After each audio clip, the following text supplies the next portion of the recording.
Alguna vez mi querido y recordado Jorge Sábato, Jorjón Sábato, dijo en una nota: fomentar y proteger la investigación científica y técnica en el país es el fundamento de la capacidad propia de decisión autónoma que el país debe contar para hacer frente a una multitud de problemas que el impresionante avance de la ciencia y de la técnica hacen más complejos cada día.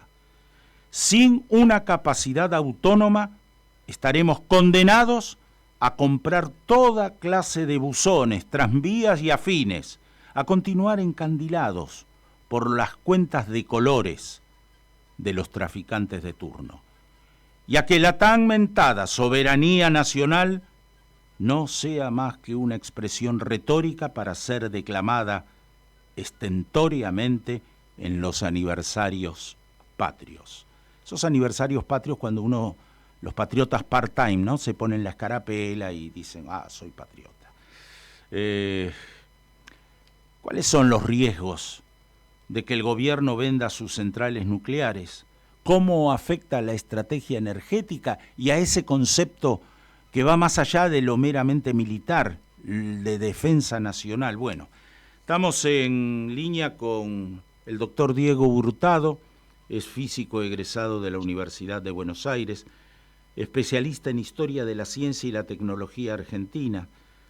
Fue secretario de Planeamiento y Políticas del Ministerio de Ciencia y Tecnología. Fue, creo, él me lo va a confirmar o no, vicepresidente de la Comisión Nacional de Energía Atómica. Entre otros libros, ha escrito El sueño de la Argentina atómica. En el 2015 fue presidente de la Autoridad Regulatoria Nuclear, profesor titular en la Universidad de San Martín, investigador del CONICET, en fin. Nosotros tenemos esa mala costumbre de recurrir a la gente que sabe. La gente que sabe es la gente que nos desasna, es la gente que nos enriquece. Y en ese plano está Diego Hurtado, que no es la primera vez que charlamos con él, por eso insistimos. Diego, Leonardo Busquet te saluda, muy buenas tardes. ¿Qué tal, Leonardo? ¿Cómo estás? Gracias por llamarme. Espero no decepcionarte después de esta presentación. No lo has hecho aquella vez, menos lo harás hoy. Además, con los problemas que están planteados, querido mío, tenemos que poner las barbas en remojo, ¿no? Tal cual, tal cual. La verdad que el escenario, coincido, excelente. Me gustó mucho que lo cites o lo recuperes a Jorge Sábato, sí, que es uno de los grandes tecnólogos, probablemente, a mi juicio, esto déjamelo como opinión personal, el tecnólogo más importante que tuvo nuestro país, no solo por su acción, su obra, lo que nos deja en el mundo de la tecnología, sino por la mirada, cómo supo asociar una mirada muy sofisticada respecto de qué necesita un país latinoamericano en términos de conocimiento a una visión política, ¿no? Ahí está un poco la grandeza de este hombre, que todavía hoy mantiene vigencia. Hoy yo doy clases en la Universidad de San Martín, hablo de estas cuestiones, es decir, yo doy cursos vinculados a política, gestión del conocimiento, y en general recomiendo mucho leer a Jorge Sábato porque sigue siendo un pensador de una vigencia enorme. Ensayos en Campera, por ejemplo, ¿no? Que claro, es una maravilla de libro. Claro, Ensayos en Campera es una compilación de artículos impresionantes en donde él pone el foco en el problema, en general, uno de los ejes de su obra es la dependencia económica, la dependencia cultural y cómo cuando se importa tecnología, se importa cultura. Entonces la importancia, él siempre decía, hay que buscar la autonomía tecnológica, que no es lo mismo que autarquía. Tal cual. La autonomía tecnológica supone importar tecnología, pero sabiendo para qué, teniendo metas estratégicas, construyendo o teniendo como meta un proyecto de país, y obviamente cuando él hablaba del proyecto de país, hablaba de un proyecto de democracia, con equidad, con justicia social. No era peronista, era una persona de izquierda. Yo a veces en broma digo, no sabía que era, estos son cuestiones más un poco coloquiales, porque, digo, lo iba a decir en broma, él no sabía que era peronista, que no se malentienda. Sí. Quiero decir que no se malentiende y que tampoco se ofenda a nadie que pueda pensar diferente. ¿Por qué lo digo? Porque la Comisión Nacional de Energía Atómica fue un puro producto 100% del primer peronismo. Ahí hay como un ADN en el sector nuclear del peronismo 46-55, y Jorge Sabato fue el gran estratega de la política nuclear argentina. En algún punto, sí, como que supo canalizar y potenciar lo que fue la motivación de Perón para crear la Comisión Nacional de Energía Atómica. Así. Ahí la broma, ¿no? Tenía que ver un poco con esto. Después de aquella frustración que tuvo nombre propio, Ronald Richter, ¿no? La isla Huemul, esas investigaciones que, bueno, finalmente terminaron porque el gobierno del general Perón diera forma a la Comisión Nacional de Energía Atómica. Detrás de un fracaso, digo, vino este contundente éxito con grandes físicos argentinos que hemos tenido. Yo te quiero robar... Sí, decime. Sí, pero no, un comentario, porque acabas de decir algo que para mí es algo importantísimo, y es cuando un gobierno se equivoca, como se equivocó efectivamente Perón con Ronald Richter, pero teniendo claras las metas, el error terminó siendo aprendizaje. Tal cual. Fue un error que se canalizó como un enorme aprendizaje. Se relanza el plan nuclear, porque efectivamente Perón se pone en contacto con Ronald Richter en el año 49, se lo presenta, no importa lo anecdótico de toda esta historia, que es muy interesante y es muy novelesca. Perón se pone en contacto con Ronald Richter, un físico austríaco que emigró a la Argentina, que se lo trajo, en algún punto se le ofreció venir a la Argentina. La verdad que fue un fiasco lo que le propuso Richter a Perón, pero Perón tenía claro que la Argentina se tenía que involucrar en el desarrollo de la energía nuclear, que era un sector muy incipiente en el año 49, apostó de manera muy fuerte a Bariloche, porque en Bariloche había calidad de aire, etcétera, y las investigaciones que quería llevar adelante Ronald Richter necesitaban eso.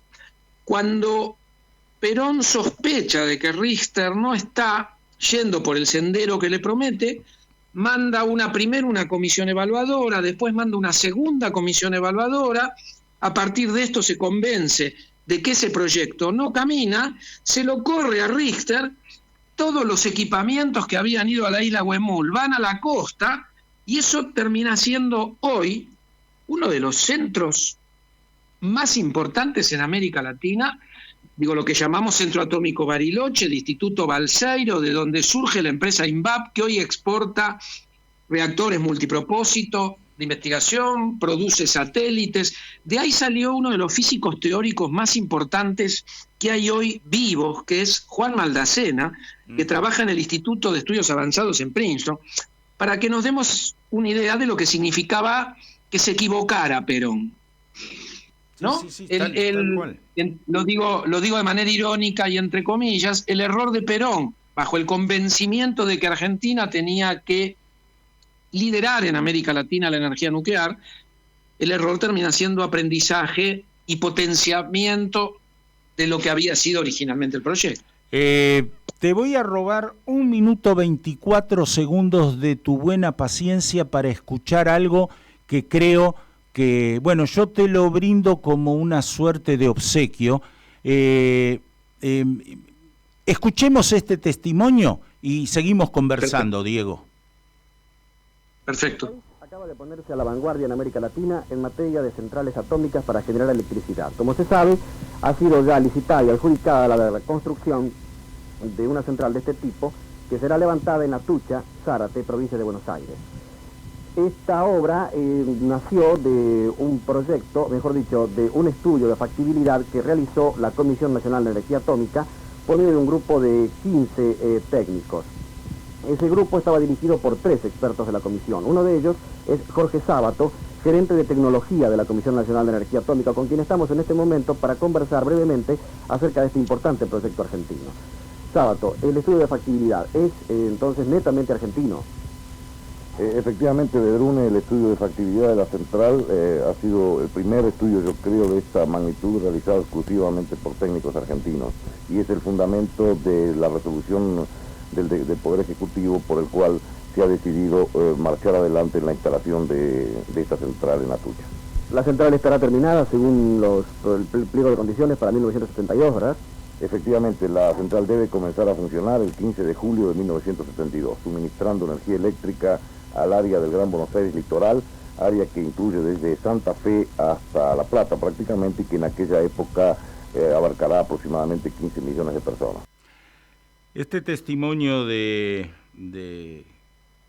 Jorge Sábato es del año 1968 y lo reportea un viejo periodista, de aquellos periodistas que ya hoy no existen, Federico Bedrune, con quien tuve la suerte hace años de trabajar en Radio Nacional. Bueno, este era el obsequio, la voz de... Agradezco, vos sabés que yo no sé si alguna vez lo escuché a Jorge Sábato, me hiciste pensar, acá creo que es por la primera vez, me pasé los últimos 25 años, él tiene escrito muchos libros, compilaciones como Ensayos en Campera, tiene más de 140 artículos, yo los tengo todos compilados. No sé si lo había escuchado alguna vez. Impresionante. Bueno, gracias. No, realmente querido, es un obsequio. No sé si cuando nos entrevistamos en otra emisora yo te había pasado al aire, porque es mi costumbre tratar de enriquecer los encuentros con algo que aporte, algún testimonio, algo. Bueno, en este caso venía de cajón. Tengo grabaciones de Jorjón Sábato, porque además lo frecuenté cuando él trabajaba en el Centro de Participación Política, en los albores, previo a la llegada de la democracia en 1983.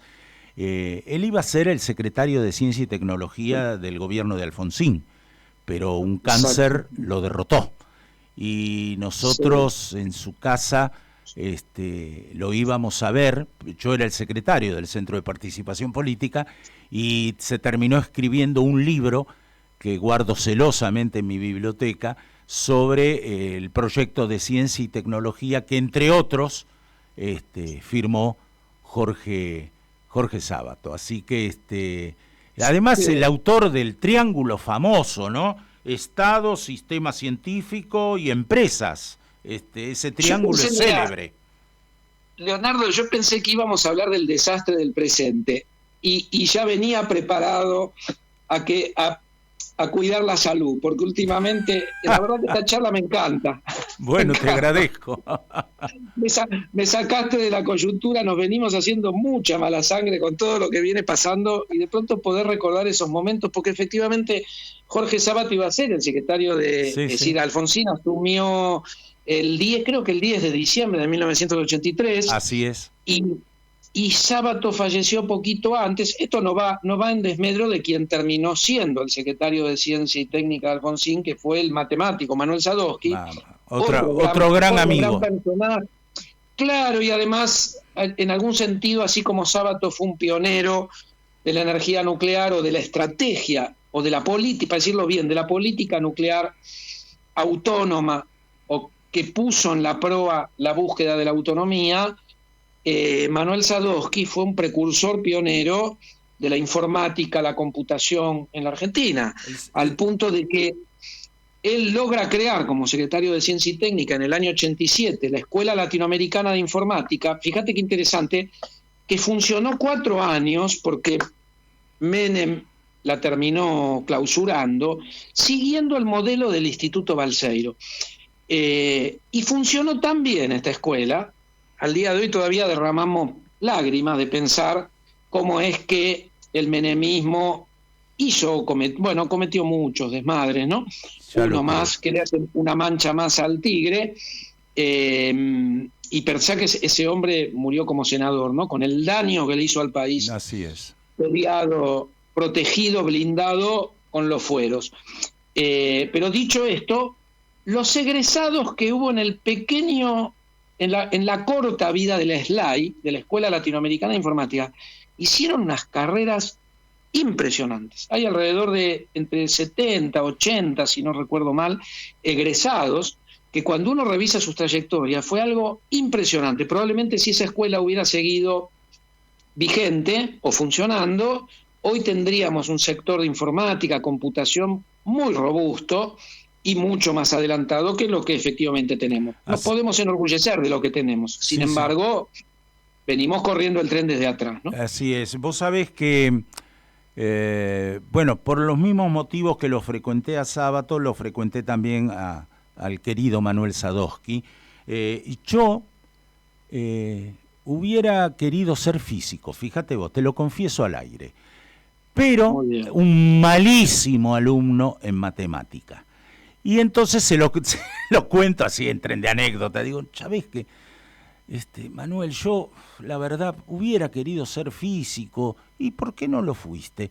Le digo, además lo leo, a ver, yo tuve en el secundario el libro de física de Maistegui Sábato, que es un libro referencial para la educación media, ¿verdad? Tal cual. Tal cual.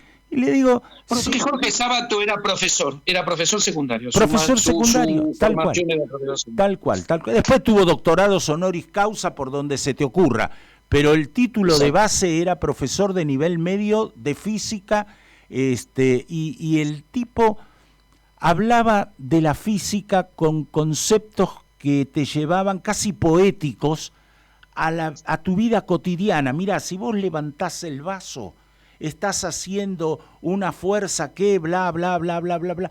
Y uno aprendía física así. Yo tuve una profesora en el secundario, muy sabatiana, con perdón del neologismo, que se llamó Nora Cuesta, que y nos explicaba esa física. Y yo la entendía, me saqué 10, mientras tenía un 2, un 3 en matemática y hasta por ahí nomás. Digo, y le contaba a Sadowski, le digo, Manuel, lo que pasa es que yo soy un fiasco en matemática, no agarro una. Y el viejo me mira y me dice, eso es porque no te agarré yo.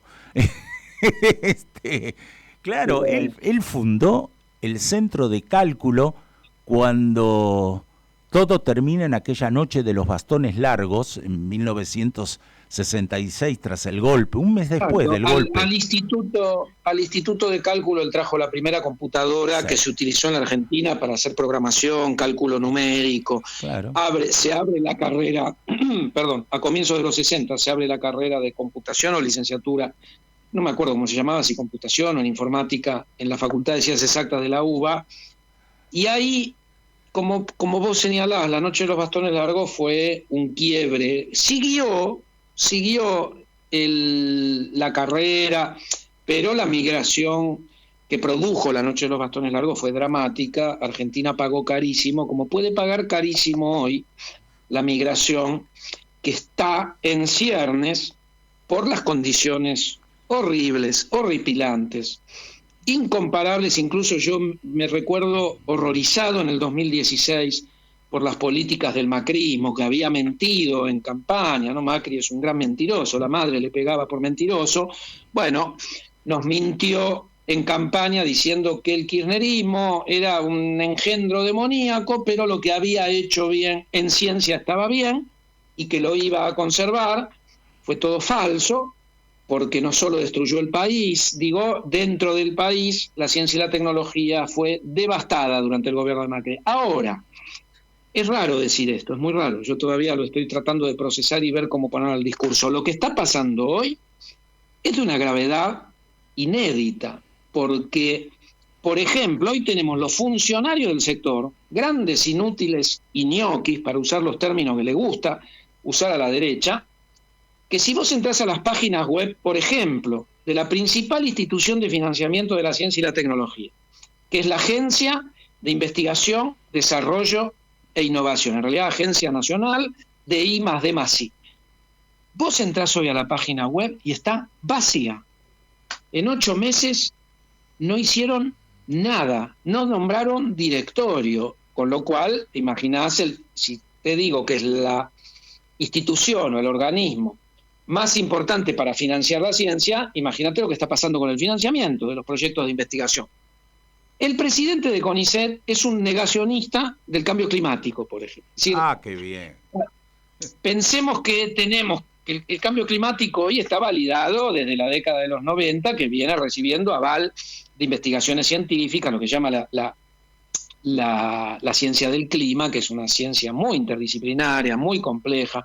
A nivel global existe el panel intergubernamental para el cambio climático en Naciones Unidas, congrega 192 países, hasta los fondos buitre como BlackRock están, si entras a la página de BlackRock vas a ver al CEO diciendo que estamos yendo rumbo a una economía con mayor sustentabilidad, que ellos recomiendan a las empresas o a sus accionistas que inviertan en transición energética.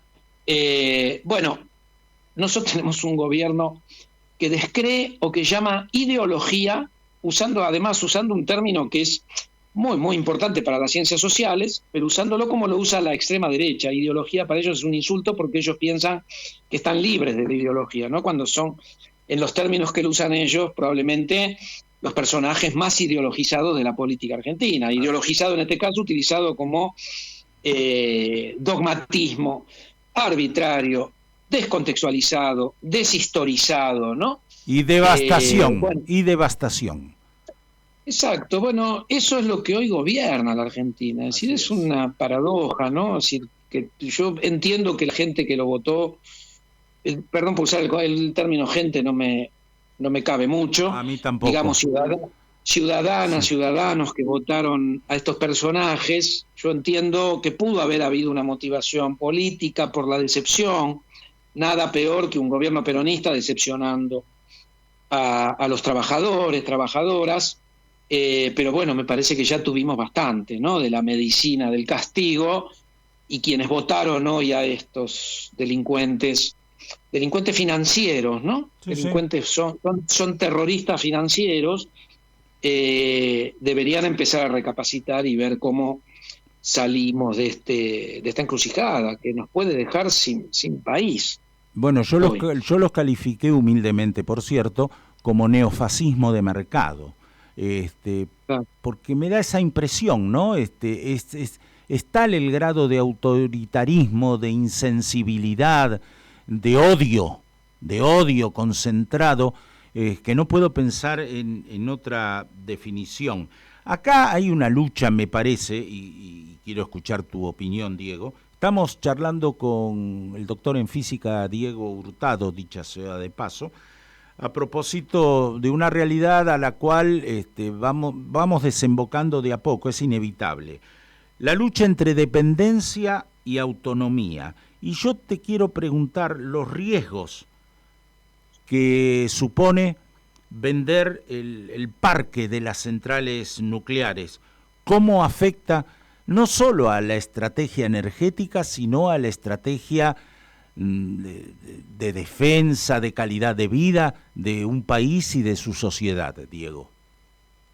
Mirá, lo primero que me parece fundamental aclarar, si habláramos de que en Argentina hay, pongamos comillas, una burguesía nacional, un sector empresarial que apuesta a un proyecto de democracia, con industria, con desarrollo, que venga como empresarios que tengan como principal meta la maximización de ganancias, pero no como ocurre con los grupos concentrados argentinos, que se alían con los proyectos de subdesarrollo, o que en algún sentido vienen a desindustrializar, a especular, a extranjerizar la economía. Es decir, si estuviéramos en un país donde se pudiera señalar un sector dinámico, ojo, esto deja de lado a las pymes, ¿no? Porque la Argentina tiene un sector pymes impresionante, pero que en estas coyunturas son los más perjudicados, es decir, el sector de la economía probablemente del sector productivo más perjudicado, porque esta gente gobierna para los grupos financieros y para los sectores concentrados de la economía. Así es. Si la Argentina tuviera sectores empresarios capitalizados, no me refiero a las pymes, porque para hacerse cargo de centrales nucleares se necesitan grandes empresas. En todo caso, las pymes pueden crecer y funcionar alrededor si hubiera una política nuclear nacional. A mí no me horrorizaría tanto pensar en que se puedan privatizar algunos segmentos de lo que podríamos llamar las cadenas de valor nuclear, de la energía nuclear, si existieran esos capitales nacionales. Una empresa INVAP, si algún segmento, claro, vos me vas a decir, INVAP es una empresa del Estado de Río Negro, pero es tan eficiente como cualquier empresa privada y además se autosostiene con su agenda o con su cartera de negocios, ¿no? Entonces es muy legítimo pensar en la empresa INVAP como una empresa eficiente, competitiva, que exporta reactores multipropósito a Holanda. Si vos me dijeras, mirá, tenemos 10, 15 INVAP, menos, déjame ser más modesto, tenemos 5 a 10 empresas como INVAP, de distintos tamaños, y entonces hablamos de privatizar porque somos privatistas, porque creemos que el sector... No es lo que yo pienso, aclaro, no es lo que yo pienso. Yo creo que el Estado tiene que liderar, tiene que jugar un rol de liderazgo en los sectores más dinámicos y que el sector nuclear es un producto de el Estado argentino, de la misma manera que las centrales hidroeléctricas podrían estar en manos del Estado, en lugar de plantear este regalo a los amigos del poder que se está planteando hoy con este intento perreta, trucho, de privatizar, o no queda muy claro si cuando hablan de privatizar, de concesionar las hidroeléctricas, hablan de privatización. Entiendo que van a vender las acciones del Estado de las hidroeléctricas. Así es. Hago el paralelismo porque si bien son muy diferentes del sector nuclear, de las centrales hidroeléctricas, me parece que los dos pertenecen al campo energético, y cuando hablamos de energía, hablamos de un insumo fundamental, que más que un insumo deberíamos pensar que es, sí, un insumo, pero un insumo estratégico,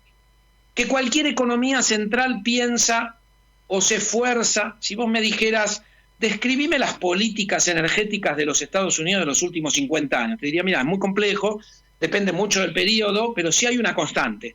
Estados Unidos siempre puso la proa en energía barata para el desarrollo de la industria norteamericana. Uh-huh. Todo lo contrario, ¿no?, de los grupos concentrados que dolarizan, que no le importa que las pymes no puedan acceder, o los usuarios, los hogares. En ese punto, te respondo, discúlpame que di muchos rodeos, si hubiera un sector nacional, industria nacional, al estilo de cultura empresarial tipo INVAP, yo no vería tan grave la privatización de algunos segmentos del sector nuclear. Ahora, sabiendo lo que significaron las privatizaciones del patrimonio público, de los bienes públicos en los 90, que es devastación, desguace de bienes públicos para negocios financieros, para recaudar dólares, para ponerlos en la ruleta, en la timba, en la fuga, bueno, es lo que está pasando, es una reedición recargada de la década de los 90. Que alguien me cuente qué dejaron las privatizaciones en la década del menemismo, de la devastación menemista, ¿no? Bueno, esta gente lo dice explícitamente, que admiran a Menem, que es su principal referente político, bueno, los 90 del menemismo. Así que solo te puedo decir eso. Por otro lado, el sector nuclear es un sector que funciona, ¿no? Entonces vos decís, a ver, si venimos a mistificar al sector privado, el sector empresarial, porque es quien va a ser motor de la economía argentina, ¿cómo es que ese sector privado se va a transformar en la locomotora, como les dice Milei? Ustedes son los héroes. Los empresarios, entre comillas, heroicos, me parece que el adjetivo no es el que yo utilizaría, pero para mimetizarnos con el discurso de quien nos gobierna, de Moisés, o de quien se autopercibe como Moisés, el empresario puede parecerse a algo como un héroe en la medida que invierte. Es decir, acá está el economista de comienzos, de mitad del siglo XX, Joseph Schumpeter, que decía, el emprendedor, aquel que busca innovar, el que logra inventar generar novedades, tanto en la producción, los procesos, la organización empresarial. Bueno, ese es el modelo de empresario que en todo caso podemos identificar con la empresa INVAP. Y ahí yo te digo, aplaudo, se me acalambran las manos de aplaudir a una empresa como INVAP. Pero si me hablas de Techin, si me hablas de Arcor, yo digo, la verdad que no veo que la solución de nuestro país o la salida virtuosa o de crecimiento con desarrollo para nuestro país venga de la mano de poner el país en aquellos que lo llevaron al estado en el que está hoy, ¿no? Sí, podemos hablar mucho de esto. No, estoy siendo un poco... Porque yo tengo cierta... como vos hiciste tu confesión por radio, déjame hacer la mía. Una empresa como Techin tiene rasgos admirables. Lo que tiene como problema Techin es que siempre jugó en contra de los intereses del país en el que creció y en el que logró hacer sus grandes negocios hasta transformarse en una corporación transnacional. Yo realmente, cuando uno mira lo que son las grandes empresas en el campo siderúrgico, sobre todo, que es un sector estratégico, una empresa como Techin, si jugara a favor de la democracia argentina, bueno, sería imprescindible para un proyecto de desarrollo. Ahora, jugando como juega, es muy difícil, ¿no? Pensar. Hay una empresa en el medio de todo este fárrago de cosas que se llama Nucleoeléctrica, ¿no? Es una empresa estatal que gestiona 3 centrales nucleares, vos me darás mayores precisiones, y ahora vino la ley Bases, mal llamada ley Bases, vino el famoso RIGI, pero resulta ser que esta empresa Nucleoeléctrica no padece problemas financieros, no pierde plata, funciona sin inconvenientes y recientemente, según se supo, invirtió $500 millones en obras para extender por 20 años la vida útil de Atucha 1, que creo que es la más vieja de todas, ¿no? Ahora, cuando ves esta realidad, te tenés que preguntar qué intereses están detrás de esta maniobra. Más o menos lo venía diciendo.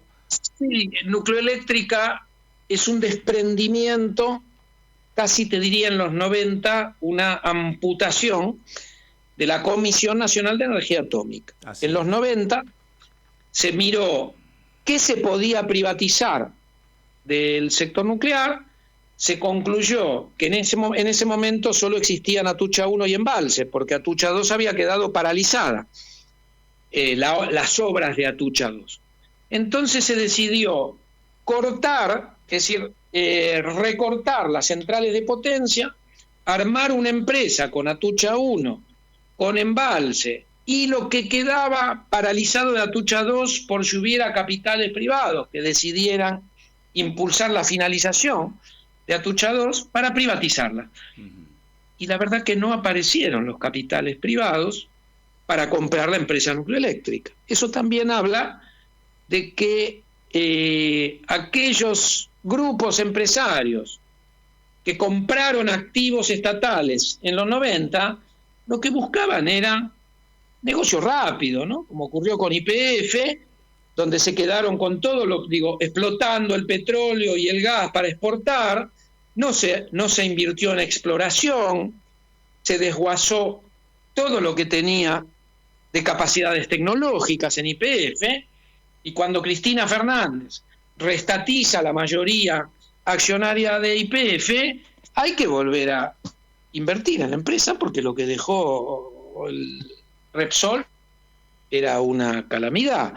Quiero decir, lo mismo podríamos decir de la empresa argentina de aviones, que la toma capitales norteamericanos como Lockheed y lo transforma, lo que era una empresa que prometía la producción de tecnología aeronáutica en la Argentina para exportar alto valor agregado, terminan desguazándola. Es decir, uno piensa, Lockheed no se habrá puesto de acuerdo con el Departamento de Estado de los Estados Unidos, que le habrá dicho: Lockheed, comprá esto, nosotros te fondeamos y desguazalo porque no queremos que Argentina tenga capacidades aeronáuticas. Si te pensás que estoy haciendo una película confabulatoria, está muy bueno leer los Wikileaks de la Embajada Argentina, hablando de la empresa Inbapi, de las capacidades satelitales de la Argentina. Es algo que les molesta mucho. Yo estudié mucho el sector nuclear.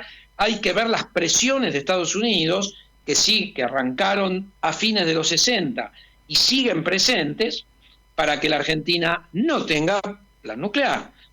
Es decir, Estados Unidos siempre se preocupó quirúrgicamente para que Argentina no pudiera escalar capacidades tecnológicas en el sector espacial, en el sector de telecomunicaciones, en el sector de semiconductores y computación e informática, en energía en distintos rubros o segmentos del campo energético. Entonces, bueno, lo que está ocurriendo hoy, para un gobierno obsecuente, ya no es alineamiento incondicional y automático con Estados Unidos, es un alineamiento vergonzoso y obsecuente con Estados Unidos, es de esperar que todo lo que se haga tienda al desguace de capacidades nacionales. Así es. El RIGI convalida esto, y la manera en que se está planteando hoy las posibles privatizaciones. Bueno, está claro, Nucleoeléctrica me parece que se acordó o finalmente se dio marcha atrás y se podrá privatizar un porcentaje, creo, no lo tengo claro porque este gobierno es muy desprolijo, va para atrás, para adelante. Pero déjame comentarte una anécdota. Uno de los grandes proyectos emblemáticos de la Argentina es el proyecto CAREM, después de pequeño reactor modular, que es una tecnología del futuro. Hay evaluaciones internacionales de 60 proyectos que dan vuelta en el planeta, y la Argentina queda rankeada entre los 4 primeros con el desarrollo del CAREM. Todavía estamos desarrollando el prototipo, no hay ningún pequeño reactor modular en el planeta. Se espera que los primeros lleguen en el año 28, en el 2028, 2029, 2030, y en ese momento se inicie un nuevo mercado para esta nueva tecnología nuclear. El nuevo presidente de la CONEA, que nombra Milei, asume, arma un comité asesor para hacer una revisión integral del CAREM. Yo, al principio, no tendría ninguna objeción en lo personal. Quiero decir, si alguien me preguntara, diría, no, me parece muy bien que se haga una evaluación integral del proyecto CAREM, pero sin paralizarlo.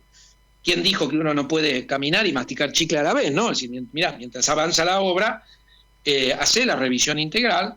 Bueno, en los hechos la están ralentizando, desinvirtiendo, y entonces ponen como excusa una revisión integral. En ese comité asesor, nombrado o validado por resolución de la Comisión de Energía Atómica, firmada por el presidente, hay un doctor en ingeniería que publica un artículo, después que forma parte de esta comisión asesora, publica un artículo en el diario Los Andes diciendo que el CAREM es un fracaso. Mira. Y dando detalles, obviamente erróneos o sin fundamento, pero vos te das cuenta, Argentina está avanzando con enorme esfuerzo en un producto de exportación que dentro de 5 años, cuando nos sentemos a firmar un memorándum de entendimiento con algún país interesado, puede surgir alguien de ese país y decir, che, pero acá hay un doctor en ingeniería del Centro Atómico Bariloche que dice que esta tecnología es un fracaso. Yo digo, en cualquier otro país este tipo va preso o se lo acusa de boicot. Acá el presidente de la CONEA está en silencio, silbando bajito, después que alguien de la comisión asesora que él nombró dice el proyecto es un fracaso. Obviamente que no tiene fundamento. El presidente de la CONEA debería salir y desmentirlo y sacarlo de la comisión asesora y listo. Digo, en este punto la persona que lo dijo es muy prestigiosa, es una persona que tiene una buena trayectoria. La verdad que quedó mucha gente muy sorprendida diciendo, pero ¿por qué este tipo sale a decir estas cosas? ¿Cómo se le permite decir esto cuando está ocupando un lugar tan sensible, ¿no? ¿Cómo se lo va a poner en un comité asesor cuando viene con ese prejuicio? Que además, repito, es infundado, porque es un juicio que no tiene mucho sentido en el contexto de proyectos tecnológicos de tan alta complejidad, donde intervienen equipos, donde una parte parte importante la está desarrollando la empresa IMSA, pasaron más de 1.000 contratos en el CAR, que venga alguien y diga, no, esto es un fracaso, esto no sirve, pero ¿quién sos vos? ¿De dónde saliste? ¿Y qué fundamentos tenés para decir esto? En todo caso, ahí lo que hay es, a mi juicio, intencionalidad política. No. Intereses creados. Digamos, ¿no? Sí, no es muy claramente difícil de entender. Sí, no, Estamos claro, todos claro. esperando que el presidente de la Comisión de Energía Atómica salga a desmentir esto, ¿no? Diego, nos quedamos sin tiempo, lamentablemente. No va a faltar oportunidad en que podamos retomar el diálogo, porque no nos equivocamos cuando dijimos que iba a ser enriquecedor. Solo un detalle y volvemos a la historia nuestra, aquella noche de los bastones largos, la Facultad de Ciencias Exactas en manos de el meteorólogo Rolando García y Sadowski con su primera computadora. ¿Te acordás cómo se llamó la primera computadora que llegó al país? Sí, Clementina. Ahí está. La bautizaron Clementina. La bautizaron porque venía en el paquete que traía,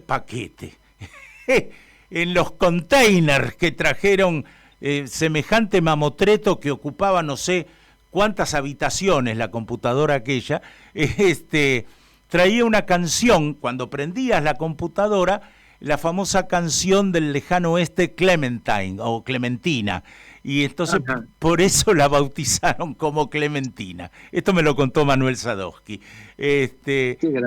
Diego, mil gracias por tu tiempo, por tu aporte, y volveremos a charlar, a vernos, porque en particular, y más allá de las cortinas de humo, este tema me parece sustancial, central para el desarrollo de la Argentina, que desgraciadamente no lo veo a la vista. Así que un fuerte abrazo. Muchas gracias, Leonardo, te mando un abrazo. Diego Hurtado, doctor en física, hombre que se ocupa de la historia de la ciencia y la tecnología argentina, que fue vicepresidente de la Comisión Nacional de Energía Atómica y que plantea esta realidad cuando el gobierno ha anunciado que va a vender las centrales nucleares. Mira vos. Che, mil disculpas, vamos a la pausa. Nos pasamos 13 minutitos. No, un pequeño detalle. 13 minutitos nos pasamos de la pausa. Y volvemos con la guarida de los orcos. En Onda Latina, paramos para comprar.